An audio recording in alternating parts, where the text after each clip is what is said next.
Hey, it's Marthea Pitts, the MSW coach, and I am going live. Let me pin a comment real quick. I wasn't going to do it.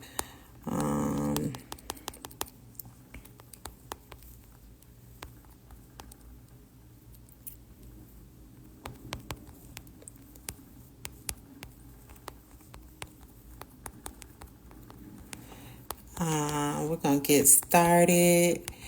As you come in the room, hey, how you doing? I'm just pinning a comment. That's why you see my forehead. Give me just a moment. But as you come in, help me out. Drop in the chats how many years of social work experience you have so I can know who's in the room, so I can tailor my examples. How many years experience do you have as a social worker, so I can tailor my examples for the people in the room. Hey, how y'all doing? Happy Tuesday. I was a little bit behind logging on because I was still writing out my notes. There's so much that I want to talk about. But as you come in the room, tell me how many years you have in the field working as a social worker so I can tailor my examples specifically to your situation. Because what I plan to do tonight is to give you some of my top key considerations that you really should have on your radar going into 2025 on the horizon of the new administration coming in. You can feel how you want to feel, but the change is going to happen. So we need to start being proactive and very strategic in what the steps will be to navigate the term, right? Because it will impact you as someone who works on the front lines, as someone who has aspirations of doing macro level work. Either way, you're going to be touched, good, bad, or indifferent. However, there are things that you can strategically do to maintain control of your career. So drop in the chat how many years of social work experience you have so I know who's in the room, and let's jump into it. So literally the next day after everything was finalized, I immediately got to work with my coaching clients and helping them strategize around what they need to be doing in regards to their career planning for their macro careers.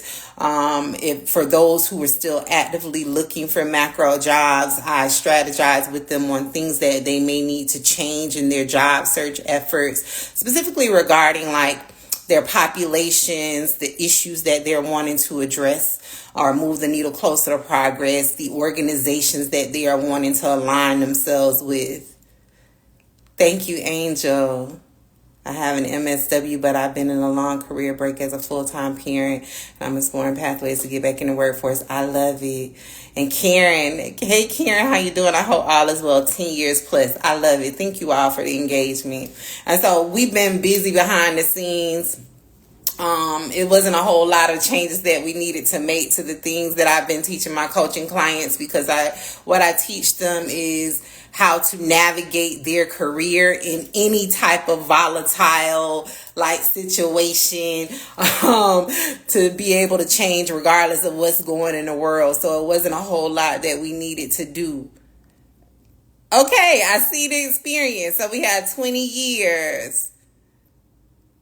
Okay, great.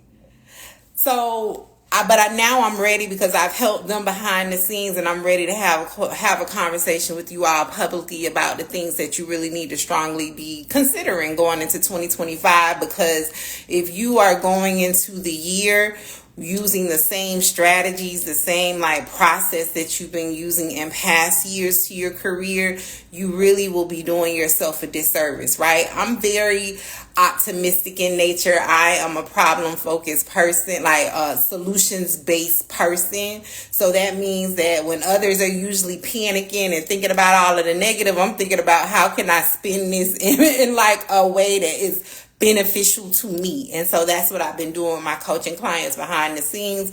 And I want to talk to you all today. So I had a whole running list of notes, and I've kind of condensed it down to 3 key areas that I'm going to talk with you all today about. And I'm going to give you lots of examples because I love examples. So let's jump into it. And if you're just coming into the room, drop in the chat how many years of experience you have so I know who's in the room. I know for the most part, the people that engage with my work have at minimum 10 years of work experience, 8 to 10. But I really just wanted to see who's in the room tonight. So the first key area, the first key consideration that you need to be making going into 2025 with all of the change that's coming, which we've kind of been here before, but we're going to talk about it again, is that macro and micro level organizations are aware that the change is on the horizon and that they're going to be impacted. I've been looking in the job market for the last 2 weeks, me and my coaching clients, and we already see like where organizations are making the changes, specifically macro organizations, because changes on the local level when you are still in case management are dictated by what's happening on the macro level. So because we closely watch the macro job market and like what organizations are doing, we already see small shifts by studying the labor market, by looking at job postings, by looking at the different initiatives that organizations are doing. And so what I already see is the clear shift in macro organizations regarding the anticipated budget and funding shifts, right? So macro organizations, depending on what their model is, are largely funded, depending on what their focus is. Now, this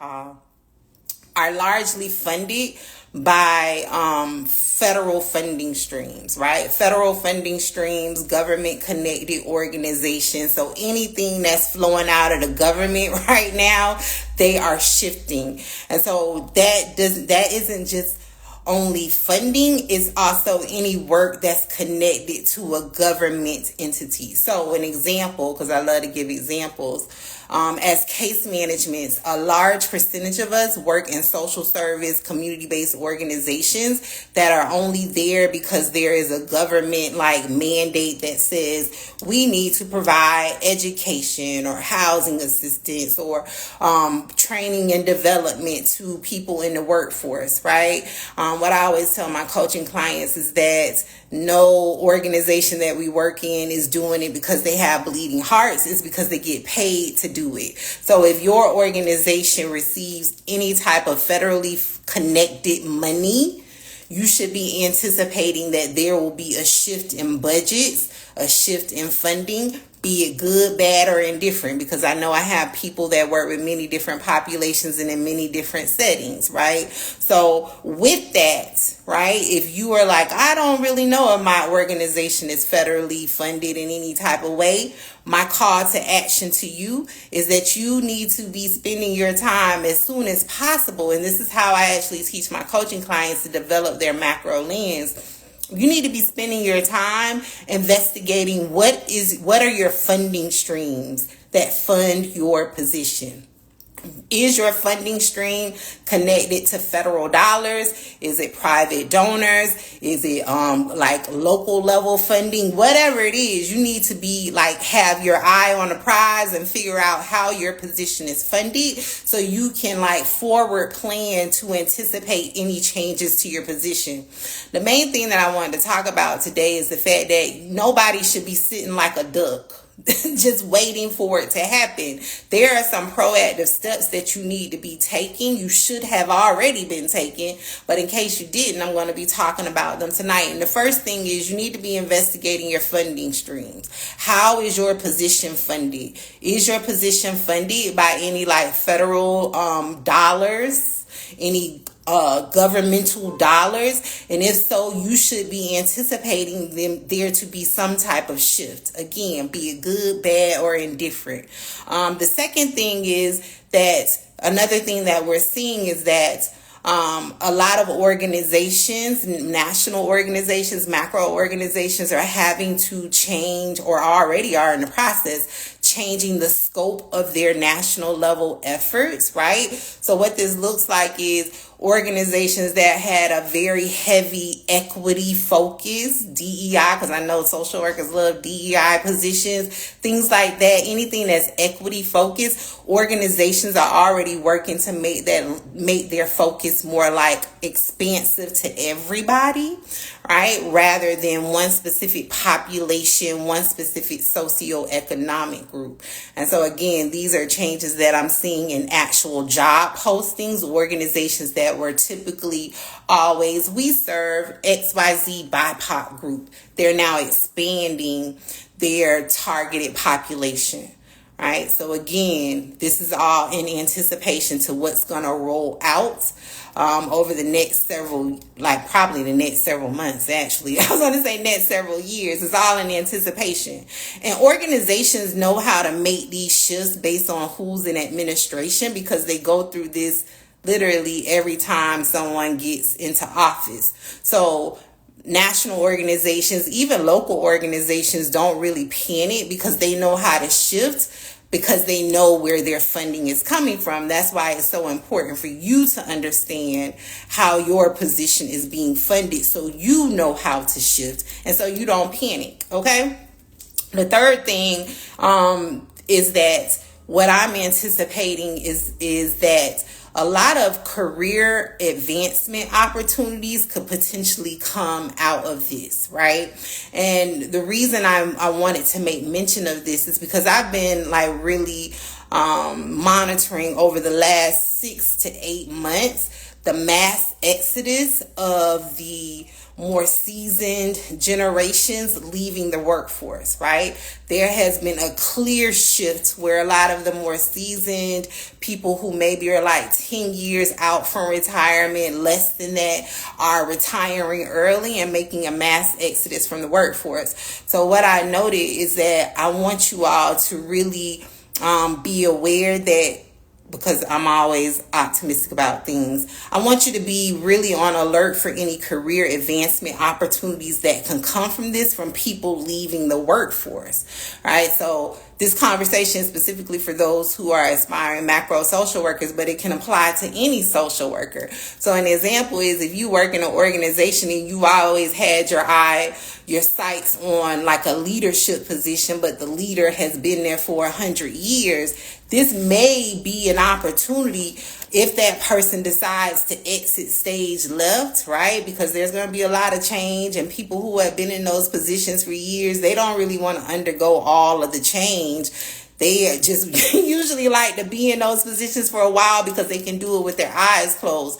But I anticipate there being a much larger like mass exodus from people who are closer to retirement age, and that then opens up a whole lane of opportunity for you. So you need to stay ready, so you don't have to get ready in case you have aspirations of becoming the CEO, an executive director, or the leader of an organization, right? Or maybe there's a coveted position that you've always wanted, especially for my social workers who work in governmental organizations. There's a position that you always wanted, but that person has been there for 40 years. There may be an opportunity on the horizon for you to transition into that if the person leaves, right? The second key consideration is I want you all to start really thinking about how to strategically position yourself to navigate these shifts, right? So we're talking about the changes that are on the horizon. There's going to be a clear change in budgeting and funding depending on increasing, decreasing. There will be a lot of organizations really realigning their focus as far as population and issues. There will be a lot of career advancement opportunities, but moving from that, I want you all to start focusing on you, right? So the second key consideration is I want you to start thinking really deeply about how you're going to strategically position yourself to navigate these shifts. So the first area that I want to talk to you all about is professional branding. Is going to be imperative for you. You really need to be thinking about how are you going to set yourself apart from everyone else in your organization, everyone else in the job market or industry that you want to shift in. This will be a great opportunity for you to do that. Why do I say this? Because the people that follow my work, one thing that I know about you all is that you are high achievers and you are innovators. And what I always say is that you are really, truly the next generation of leaders. So now will be the time for you to really double down on identifying and curating a professional brand for yourself that can precede you, right? Because in all of this new stuff that's going to come is going to require you to be innovative, right? It's going to require you to really double down on things that you've been doing. A large part of being how you know you're a macro social worker when you're still in case management jobs is that you create a lot of like workarounds to really meet the needs of your people. When I talk about professional branding, I want you all to do more of that, of course, within your like capacity, but I want you to do more of that, and I want you to document what you do. I want you to tell the people what you do. I don't want you to keep it a secret. If like your organization is like, hey, we can only afford 3 months of transitional care, and then you went out and developed a partnership with another organization that has some more funding, and now your people are able to get 12 months of transitional care and really like leave the system for whatever system that you work in. I want you to start talking about that, right? But in order to talk about it, you got to document it. What I've learned over the last 5 years is that social workers that are really, really good at what they do, they don't think about the process. And what I teach my coaching clients is the money is in the process. So I want you to use this time over the next several months when your organizations start to make these shifts and you're having to create these workarounds, because I know y'all gonna do it because you love working with the people. I want you to benefit. I want it to benefit you by you creating a brand around that thing, right? So in your adaptability, make certain that you're being adaptable in the moment, but make it serve you in the long run, where you can use that experience and then put on your resume to flip it to get the job that you want. Drop a 1 in the chat if you're still hanging in with me. Right now I'm on key consideration number 2 around strategically positioning yourself to navigate these shifts. And the first way is through professional branding, because in your adaptability of navigating all of this change. Thank you, Sarah. So adaptability and professional branding is key. The second way, thank you, Karen. The second way I want you to focus on strategically positioning yourself to navigate these shifts is really revisit your career goals, right? Strategic career positioning requires you now to revisit your goals. A lot of your goals are outdated. A lot of your career goals are small based on where you were 2 years ago, 3 years ago, 5 years ago. I want you to revisit your goal. I need you to spend some time with your goals over the next several weeks to revisit, like, is this what I really want to do in my career? Does this align with where I am now? Is this still the goalpost? Right? A lot of you all are chasing goals that are not your goals. They are not your career dreams. They are the dreams that you borrowed from someone else, that someone has sold you on. Now is important. Now is the time for you to revisit the goals, because over the next several years, you need to be maximizing all of your energy, because you're going to be working double time. If you're still in a micro job, you're going to be working double time when they're making those shifts. They're going to be cutting back positions. They may be making changes. They may be adding duties, right? So you're going to need to be maximizing your energy, your capacity, and make certain that you're not chasing something that's no longer what you really, really want to do. So strategic career positioning. So revisit your goals. The third way that you need to be strategically positioning yourself is,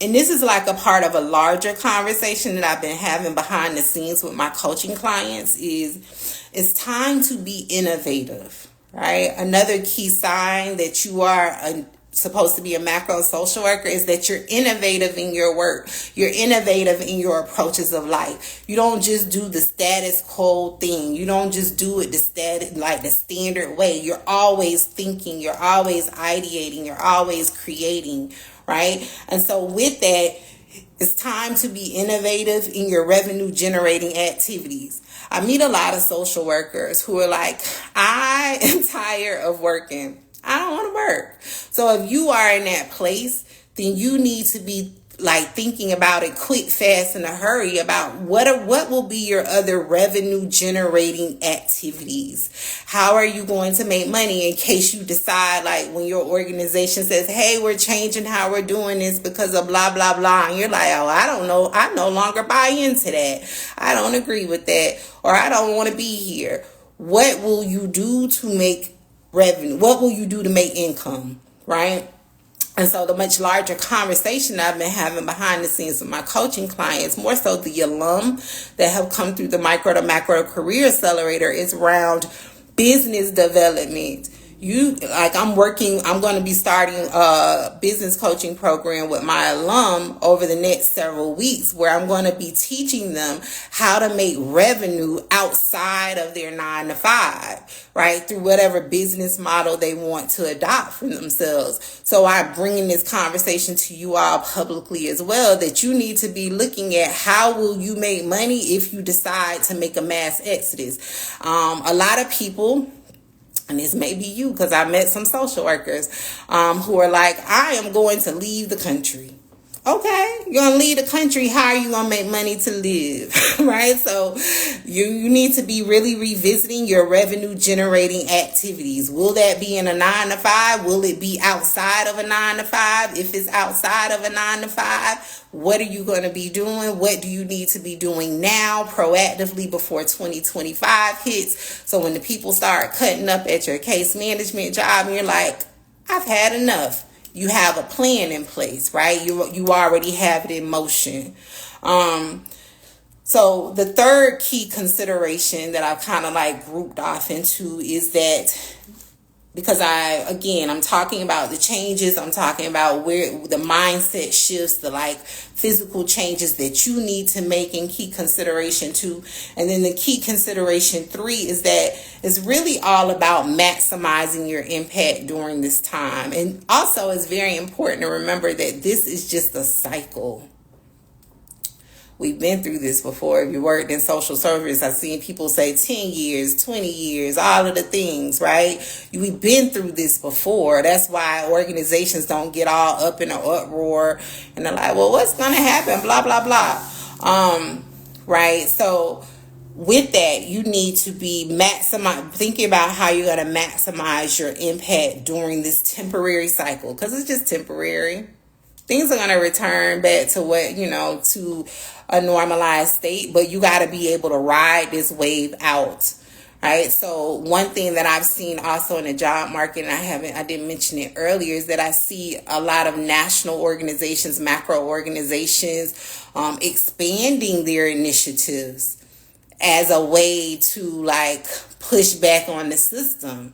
So organizations that maybe only had 2 or 3 national efforts that they did, they're now expanding it out to more comprehensive like initiatives and efforts.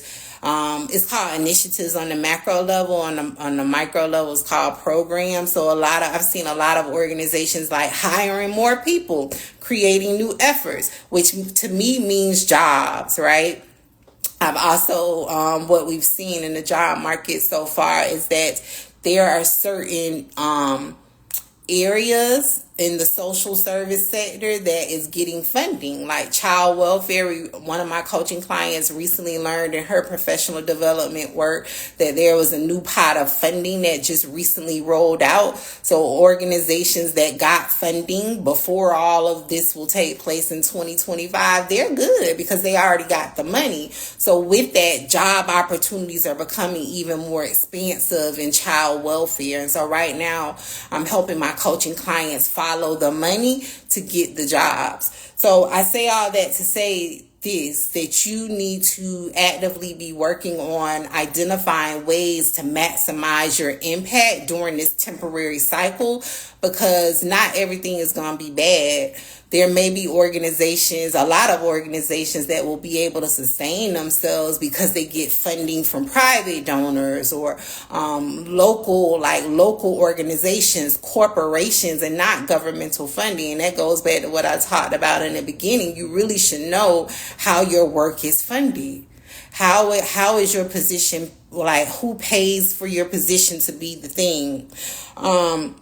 And it's going to be very important for you to have some clearly established like non-negotiables for yourself. And I'm kind of jumping around at this point. It's going to be important for you to have some clearly established non-negotiables for yourself when it comes to like when organizations make their change and focus. Are you going to ride the wave out with them or be like, oh, no, I can't get down that with that anymore? Before you used to serve houseless women. Now we are serving houseless veterans. And I love the veterans, but I really wanted to work with women. Whatever the thing may be, you need to have some clearly established like non-negotiables in place for yourself, but also keep at the forefront of your mind that this is a temporary cycle. It's a temporary cycle. It's going to like, what do we learn in statistics? It's like a bell curve. It's going to go back up.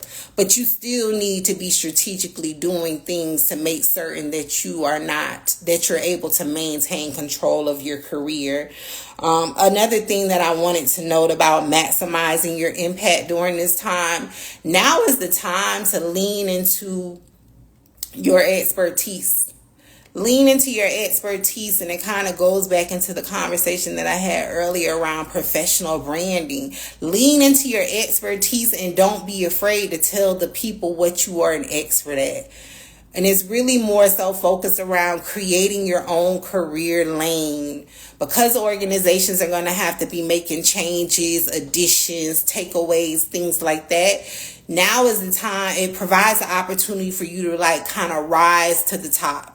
Now is not the time to be in the corner with your coworkers who are, known all over the organization, to sit in the corner and gripe about the organization. Now is the time to set yourself apart and tell people what you are good at, right? Again, all of this is wrapped up in professional branding, because when organizations are restructuring or reorganizing, they're going to be looking to see, who do we keep, who do we get rid of, who do we move to the less desirable department. And if you know that you don't want to do any of all of that, like you want to stay where you are and maybe advance in your career, now is the time to really rise to the top and let the people know what you're good at. Set yourself apart from your colleagues, right? Instead of complaining about the changes that come down, set yourself apart as a leader, right? As someone who is adaptable, who's like, okay, this is what's going on. I'm still going to serve my clients within my pay range, right? Don't be super saver social worker and be like, oh, they cut the money and I'm just going to still do all of my work even though I'm not getting paid to do it. Don't do that. But you really want to maximize it and create a career lane for yourself to be known as the expert in this, right? And so another thing that I wanted to make note of is that at this point, again, the goal should be on really documenting everything that you're doing, because that's what gets you macro jobs. I call it macro goal. It's those experiences that you get in an organization that are over and beyond what your scope of work says on your job description. You know how the last sentence on everybody's job description says 10% of duties undefined, right? When the new year kicks in, that 10% of undefined duties is going to kick in for you as well when the new administration comes in. So it's important for you to be documenting everything that you're doing, everything that they're asking you. If they're asking you to sit in on this planning meeting with the directors from the other departments, right? Because maybe your supervisor can't attend, and then you get in the meeting and they're talking about, well, how are we going to change because our funding kind of shifted and we now need to make this a priority based on this deliverable. You need to be running back to your desk and writing that down, right? Because that experience in and of itself is important. It will get you a macro job depending on the focus that you want to go into, because that's program planning, right? It's program design. You're in there talking about what's going to change, what are you going to add, what are you going to take away, and that's work over and beyond manage the caseload and conduct a biopsychosocial exam. Maybe you are given an additional duty to provide weekly updates to them about what your department expenditures are. How many bus passes did you give out? How many gas cards did you give out? All of that is a part of a much larger conversation they're having regarding budgeting. Right? So again, you want to be documenting that because you also are a part of the conversation, even though you may not have like budgeting director. And I'll give another example. I anticipate that organizations will be doubling down on their community engagement. So if your supervisors and directors are asking you to go out in the community and develop partnerships with other community organizations on ways to collaborate with each other as a way to like maximize funding, you need to be writing that down. What is your process for identifying these partnerships? How did you establish the relationship with the organization? What was the outcome of you establishing these relationships? Right? Again, creating your own career lane, but it all starts with you documenting the process. Karen says, I'm already on it, Marthea. I think you were saying that when I said about leaving the country. Oh, starting a business. I love it. So the key considerations that I covered today are like, one, macro and micro level changes are inevitable. They're on the horizon. They're already making changes. With that, I also wanted to say that you really should be listening and paying attention to the conversations being had around you. Now is not the time to sit in your cubicle and just be like, I am just a case manager. No, you need to be listening. What are they talking about? What are they referencing in the in your like quarterly, like not quarterly, in your team meetings? What are they talking about? Just keep an open ear, ask questions. Like what I used to do as a case manager, I would insert myself into the conversation so I could understand like what's the strategic focus right now of the organization, so I know how to adapt and I'm never blindsided. Right? And those conversations are being had around you. So now it's time for you to be listening in. The second key consideration is strategically position yourself to navigate these shifts. So I talk about professional branding. I talk about revisiting your career goals. I talked about that it's time to be innovative about your revenue generating, like your income generating activities, in case you decide like, this organization is no longer meeting my needs. I no longer feel like this is a beneficial relationship. I'm going to exit stage left. What are you going to do in the meantime? What are you going to do beginning another job? You need to be thinking about these things. And then the third key consideration is maximize your impact during this temporary cycle. It's a temporary cycle. Macro organizations have been through this before. This is not new. It's nothing to get all upset and scared about. It's just the way of the game. So you should really be thinking about how you're going to maximize your impact. How are you going to make this work for you? Right? Think about ways to create a career lane for yourself. Think about ways to really set yourself apart from your colleagues. Think about ways to really like get your name out there if that's what you want. Now is not the time to be volunteering, because there's going to be a lot of hidden opportunities within your current organization to get invaluable experience to get the job that you want. Karen, you were right the first time. Leaving the country again. Social work is on the critical needs list for the countries that I'm looking at. Oh, okay. Karen's thinking about leaving the country. Dublin is still on the list because I've lived and worked there before. Yeah. Like a lot of people are thinking about leaving the country, and that opens up a whole nother opportunity for people to get the jobs that they want. Right. But yeah.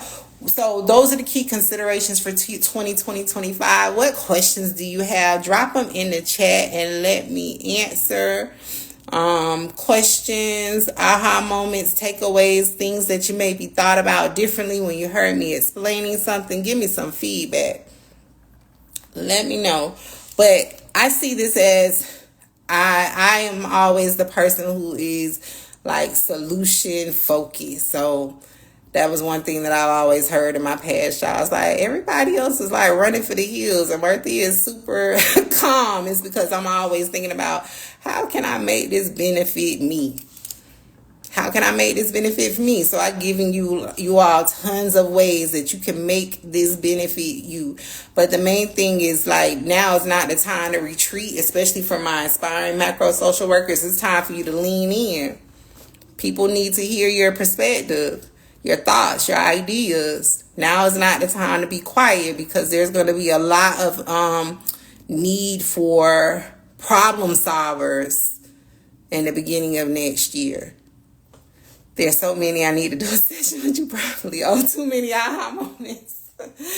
Okay. I love that you said this is a temporary cycle and how I can make it benefit me. Yes, it's a temporary cycle, right? A lot of organizations are just now, the last several months, just now finished spending their like ARPA dollars and things that came out of the pandemic. So organizations are used to different things happening in the nation, and they just adjust.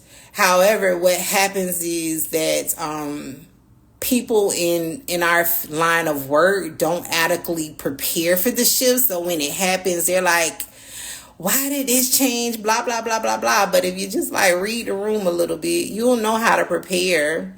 And again, if you were with your current organization during the height of the pandemic, you can go back and look at what they did then. That'll tell you how they'll adapt during this time.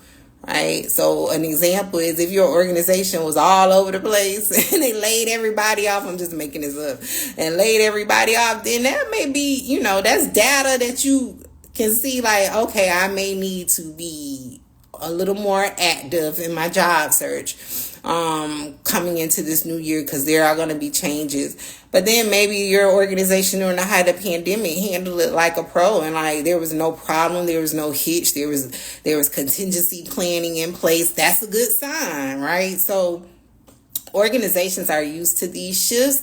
However, what I see is that people usually are not used to these shifts. But if you just look at the data, it'll help you. Oh, Espo said true. Okay. All right. So I don't see any questions. I hope this gave you, I'm sure if you have any questions, let me say it this way. If you have any questions, DM me. Let me know. Any questions, any things that you are thinking about as far as like what you should be doing going forward. But again, really the main thing that I want you all to do is not be sitting like a duck. Understand that the change will come. It's just a part of the game. Understand that organizations largely are funded by those dollars, and that you should really be looking for opportunities to strategically maximize what you want to do in the current, like present day and in the future. Right? So if there's an opportunity for a special committee, a special team, blah, blah, blah, and they're looking for volunteers, sign up for it. Sign up for it. Oh, Victoria, can you talk more about your micro to macro accelerator program? Sorry, I'm cleaning and listening to you. Oh, no problem. So the micro to macro career accelerator is my group coaching program.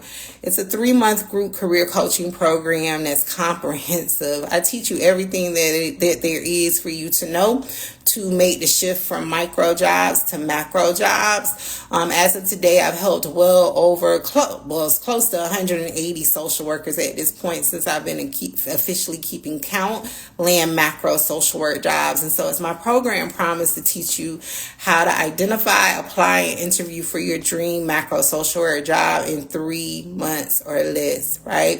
And so what that looks like is the first 30 to 45 days, I take you through my proven frameworks to help you get clarity around how you want your day-to-day work to look, what population and issue you want your work to center on, and ways to blend in your outside passions into your work to increase your career satisfaction. Now, we are not monetizing our most closely held passions. However, what I do know to be true from the data is that a lot of social workers are dissatisfied with their job. So my approach to what separates me from other career coaches out in the world is that I'm like, well, if you blend in a little bit of what you like to do into your career, that's a way to increase your job satisfaction rates. So for example, I've learned over the years that a lot of you all are creatives at heart. right? You love artistic expression. You love to do DIYs. You love to cook. You love to bake. You love to make things with your hands. However, you're sitting in a job where you're sitting in a cubicle all day and you're pushing papers, literally, right?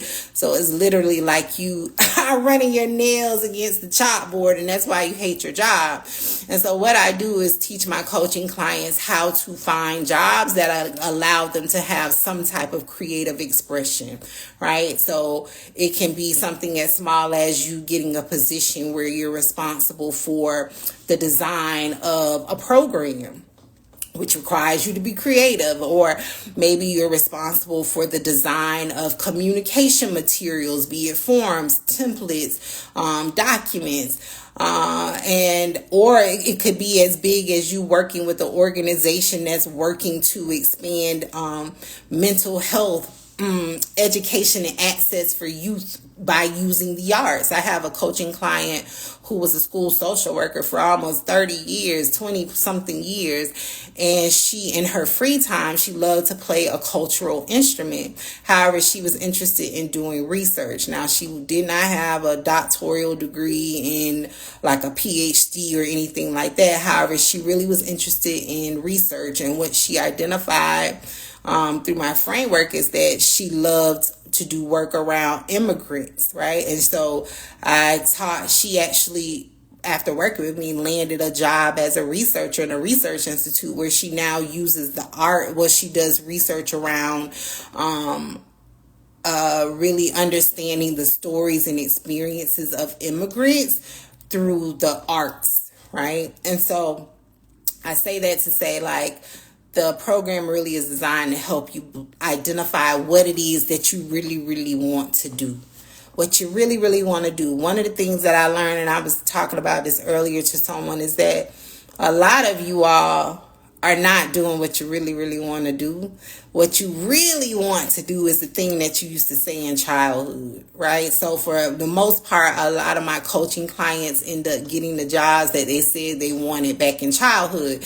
It just may look a little different, right? So I have a coaching client who in her youth, she was on the track to become like a youth Olympian, and she would like practice for the Olympics. Like that was where she was going.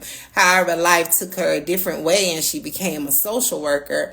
And the macro job that she ended up landing is where she's working with a philanthropic organization in her state, where she distributes funding to youth-based organizations that are doing sports enrichment with youth and young adults. Right. I have another coaching client who always dreamed of doing NCAA compliance work because she was a former athlete herself. And so she ended up landing a macro job where she now that's all that she does is NCAA compliance work with the youth in her city.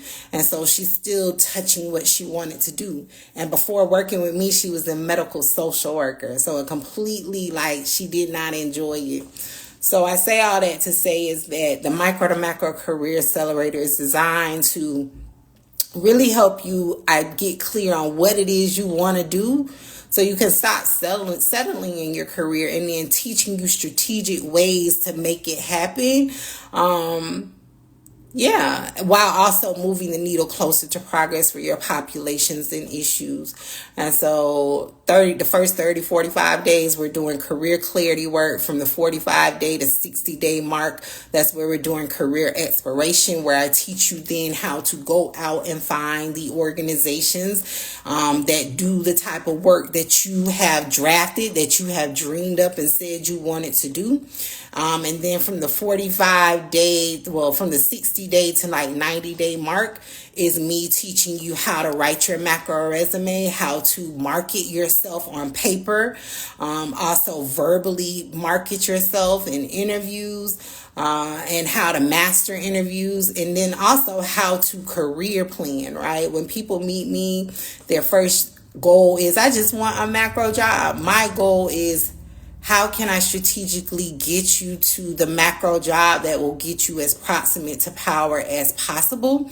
And we do that by me teaching you how to strategically career plan for your career. On average, my coaching clients change macro jobs about every 2 years, because that's the career plan that we have in place, because it's an accelerator. I created my program out of my own desire to fast track my career, because I was behind the 8 ball compared to like my colleagues, because I was a non-traditional student. So my program truly is an accelerator. So my coaching clients, they get their first macro job, we then plan for, okay, in 2 years you're going to move to this job and you're going to start making more money, you're going to have increased responsibility. And so it prevents them from sitting in jobs for 8, 10, 12 years. Right. I have coaching clients I have one coaching client, Monet. She just recently got her first promotion, and she's now over a whole philanthropic fund of money in her organization. I have Sharika. She's like on her 4th or 5th macro job. She was one of my very first coaching clients. Tasha has also advanced rapidly in her career. She went from being an administrative support person in a nonprofit to now she works as a philanthropic officer within the Higher Education Institute, and she's also a professor now, right? All of these were things that we planned for in my program. So it really truly is a comprehensive program. I am not a resume writer. I teach you how to write your resume. I teach you how to navigate your career, during changes in the job market. That's why I say, my coaching clients right now, we don't have any concerns, because what I've taught them is how, if you change, if the world changes, if your needs and goals changes, you still know how to get a job. And what I always tell people is if I don't know how to do anything else, I know how to get a job. And that's what I teach my coaching clients. So I know that was a lot, but I kind of started bragging on my people. But if you want to learn more about the Micro to Macro Career Accelerator, there's a link in the bio. You can schedule a chat with me. Also on that link is the 3rd link in the bio. Also on that link is an information page to learn about the accelerator. Right now I'm in waitlist status because I just started cohort 16. They are wrapping up their first month quickly inside of the accelerator. And I anticipate that the next cohort will be cohort 18. Cohort 17.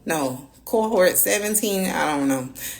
Cohort 17, because cohort 16 just started. Cohort 17 will open in January. And so also I have created a business coaching program for my current coaching clients, or mainly my alum.